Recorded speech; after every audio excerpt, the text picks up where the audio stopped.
Alors bonjour et bienvenue dans cette vidéo Investisseur Pro. Dans cette vidéo, nous allons voir pourquoi l'État veut mettre en place une nouvelle réforme des retraites, que cette réforme de toute manière n'empêchera pas la faillite du système de retraite et dans ces conditions, que faire pour survivre au chaos à venir.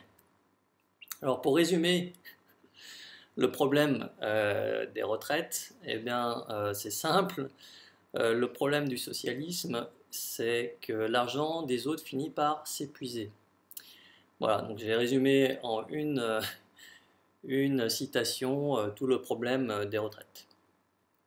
Alors pourquoi une réforme, vous me direz? Parce que quand on regarde les comptes de la sécurité sociale, et notamment de la branche retraite, on s'aperçoit que grâce aux réformes précédentes, finalement, le régime des retraites est devenu légèrement excédentaire ou quasiment plus en déficit. Voilà. On est proche de zéro, de l'équilibre. À mon sens, l'objectif, c'est que c'est temporaire, on va voir pourquoi, et donc une nouvelle réforme va permettre de retarder finalement la faillite de l'État. Mais pour moi, la vraie raison de cette réforme, c'est en réalité d'uniformiser effectivement les différents régimes de retraite, ce qui va permettre l'avènement d'un État totalitaire où tout le monde sera égal, égal dans la pauvreté et la dépendance à un État totalitaire. Voilà. Donc je vous invite à regarder ma vidéo sur les prédictions 2020-2040 pour comprendre de quoi je parle. Alors la réforme de Macron, les principaux points, c'est de transformer déjà un régime de retraite en euros par un régime de retraite par points. Ce qui permet en fait d'éviter à l'État de s'engager sur des montants financiers fixes et de modifier donc, la valeur du point comme bon leur semble. Voilà. Donc en résumé, c'est vous allez gagner moins au moment de la retraite. Deuxième point, l'âge légal reste à 62 ans, mais mise en place d'une décote pour tout départ en retraite avant l'âge de 64 ans. Donc en gros, vous allez non seulement gagner moins, mais également travailler plus longtemps. Voilà, une petite référence à un humoriste controversé.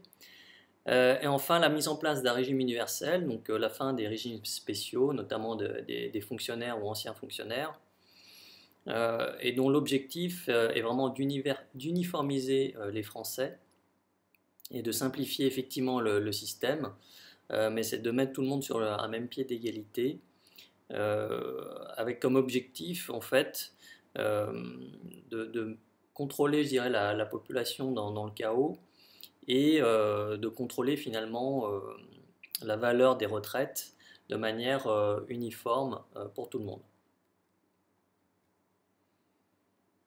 Alors pourquoi on a un problème de retraite en France? Eh bien tout simplement parce que c'est un système de retraite par répartition, c'est-à-dire que les actifs payent pour les retraités et le problème c'est qu'on a de plus en plus de retraités pour de moins en moins d'actifs.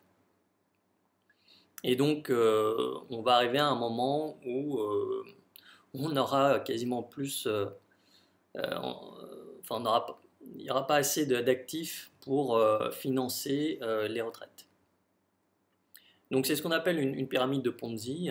Normalement c'est illégal, mais comme le système de retraite est mis en place par l'État, eh bien c'est un système légal, mais comme tout système de Ponzi qui va finir par éclater et faire faillite. Alors pourquoi on est face à un problème de plus en plus urgent au niveau des retraites? C'est tout simplement à cause de la natalité. On a eu les 30 glorieuses, donc un baby boom après la Deuxième Guerre mondiale à partir de 1945, où on voit qu'on a eu un grand nombre de naissances, et puis ça s'est contracté et réduit, et donc il y a eu beaucoup moins de naissances par la suite. Ajouter à cela l'augmentation de la durée de vie, ce qui fait que les retraités avant, lorsqu'ils mouraient à 70 ans, ben, ils n'avaient que 10 ans de retraite. Aujourd'hui, l'espérance de vie est au-delà de 80 ans. Et donc ça fait des retraites beaucoup plus longues qu'il faut payer. Voilà. Donc dans une retraite dans un système de Ponzi, quand vous avez plus de nouveaux qui rentrent, il n'y a pas de problème pour payer les anciens. C'est quand il n'y a pas assez de nouveaux qui rentrent dans le système que le système fait faillite. Alors jusqu'à présent, le système a tenu dans un premier temps par la dette. Le problème de la dette, c'est que ça augmente les intérêts de la dette et donc ça diminue, je dirais, le budget de l'État pour d'autres dépenses. Ça a été financé également par des hausses de cotisation, l'allongement de la durée de cotisation et ça, le problème, c'est que ça a créé un renchérissement du coût du travail et donc une hausse du chômage. Voilà. Donc hausse de la dette plus hausse du chômage, eh bien, ça génère une faible croissance. Or, la croissance est nécessaire dans un tel système pour payer non seulement les régimes de retraite, mais également les intérêts de la dette, des dettes en général.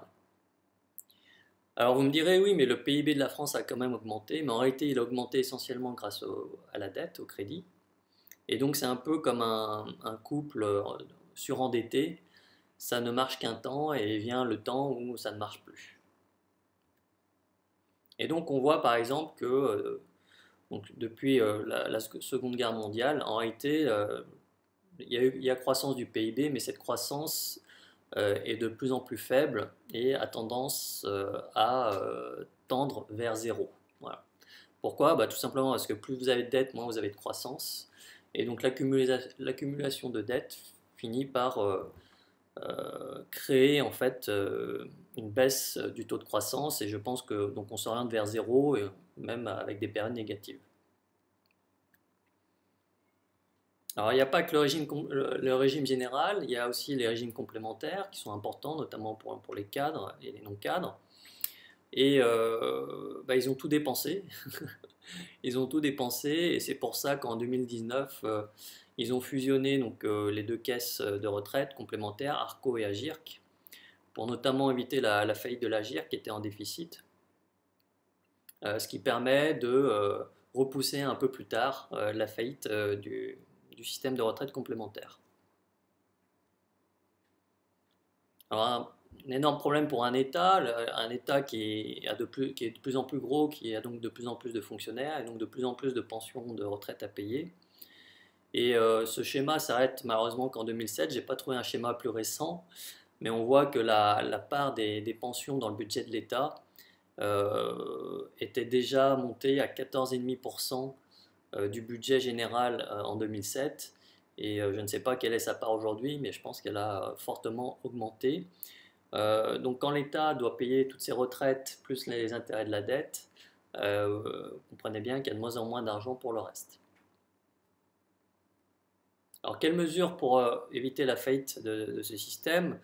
Évidemment augmenter l'âge des retraites, augmenter les cotisations, diminuer les prestations.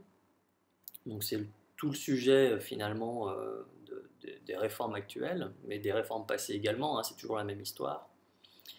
Mais malheureusement, ça ne suffira pas. Et donc, il faut prendre des solutions officieuses qui passent un peu plus inaperçues aux yeux du public. La première, évidemment, c'est de financer le déficit grâce à la dette, mais la France est proche de 100% de dette sur PIB. Et donc, ça ne va marcher qu'un temps jusqu'au jour où ça ne marchera plus. La deuxième solution, évidemment, c'est de payer en monnaie de singe, c'est-à-dire générer de la création monétaire à outrance, ce qui fait baisser la valeur de l'euro, qui génère donc une inflation des prix et on limite en parallèle l'augmentation des pensions de retraite, ce qui fait que les retraités perdent chaque année du pouvoir d'achat et ça ne va faire que s'empirer puisque, comme je l'ai expliqué dans une vidéo sur le système exponentiel, nous sommes encore dans la tangente, mais nous approchons dangereusement la zone exponentielle où le pouvoir d'achat des monnaies va complètement chuter. Enfin, évidemment, réduire les pensions et augmenter les impôts des retraités. Donc ça, c'est plutôt impopulaire. Donc ils essayent de filouter en disant qu'ils vont remplacer simplement par un système de points. Mais la réalité, c'est que ce système de points, l'objectif, c'est de baisser, sans que les gens s'en aperçoivent trop, le pouvoir d'achat des pensions. Enfin, dernière solution dont personne ne parle, mais dont j'ose parler un petit peu, c'est l'euthanasie. On verra dans les années qui viennent une poussée de la légalisation de l'euthanasie, puisque c'est un moyen finalement d'arrêter de payer des pensions de retraite à des retraités. Voilà. Alors pourquoi? Bah, tout simplement, est-ce que le système actuel fait en sorte que les gens, quand ils vieillissent, dépensent de plus en plus évidemment d'argent pour leur santé. Et on voit qu'à partir de 70, 75, 80 ans, il y a vraiment une poussée là aussi exponentielle, ça devient de plus en plus important. Et donc une fois que les retraités sont ruinés, eh bien, la seule solution qui restera, eh bien, c'est l'euthanasie encore une fois. Alors, quand est-ce que ce système de retraite va faire faillite? Donc là, ils veulent mettre en place finalement une réforme pour essayer de reculer la date. Mais derrière, il y a des forces incompressibles, donc la démographie. On voit qu'en fait, le pic de natalité a eu lieu à peu près en 1972. Et donc, si on calcule 1972 plus 60 ou 62, hein, alors on va dire 60 années, 72 plus 60, ça fait 2032, plus 62, ça fait 2034, 2032-2034. Et c'est là où il y aura vraiment toute la masse des baby-boomers qui seront effectivement à la retraite. Et derrière, vous voyez qu'il y a une énorme chute de natalité ces dernières années, hein, c'est la flèche du bas. Et donc il n'y a plus personne en fait pour payer les retraites. Et donc quand toute cette masse de baby boomers seront tous en même temps à la retraite, eh bien le système fera forcément faillite. Et en ce qui me concerne, je pense qu'en réalité, il fera faillite bien avant 2032. Et ça, j'en parle dans une autre vidéo, notamment sur mes prédictions 2020-2040. Voilà. Alors, pour ceux qui ne croient pas à la faillite du système de retraite, il y a de toute manière une certitude, c'est que le pouvoir d'achat des retraites diminue. Donc là, je ne sais pas si vous voyez bien la courbe, mais en bleu, c'est l'inflation, c'est le coût de la vie. En orange, la courbe orange, c'est l'indice de pension CNAV, donc régime général. Et en gris, la pension Agirc-Arco. Et donc on voit bien que depuis 2013, il y a une décorrélation, enfin depuis 2016 surtout, une décorrélation très importante entre le coût de la vie et le pouvoir d'achat finalement des pensions de retraite. Et encore une fois, on n'est qu'au début d'une courbe exponentielle, et donc l'écart va grandir de manière exponentielle, et on va se retrouver dans des situations comme au Venezuela ou en Argentine, où finalement, avec sa retraite, un citoyen peut à peine se payer un café. Alors en conclusion, vous l'avez compris, c'est un système de Ponzi, donc il n'y a jamais aucun système de Ponzi qui a survécu. Donc la question, c'est pas de savoir si le système va s'écrouler, mais plutôt quand. Donc ça, j'en parle dans un séminaire où je livre toutes mes prévisions. Donc je vous invite à regarder encore une fois la vidéo 2020-2040. Voilà, c'est un système qui pour l'instant a fonctionné parce que comme dans tout système de Ponzi, en fait les premiers sortis s'en sortent jusqu'à ce que le système s'écroule. Et là, voilà, donc le système s'écroulera évidemment avant 2032, date à laquelle en théorie il y aurait tous les baby boomers qui seraient à la retraite. Et donc il est indispensable vraiment d'agir avant l'effondrement à la fois des retraites mais également du système pour pouvoir s'en sortir et survivre à un chaos. Donc Vous avez avec les dernières manifestations, les gilets jaunes, etc., on a vraiment un prémisse de ce que peut être la France dans une situation de chaos. Et ce n'est rien par rapport à ce qui va arriver.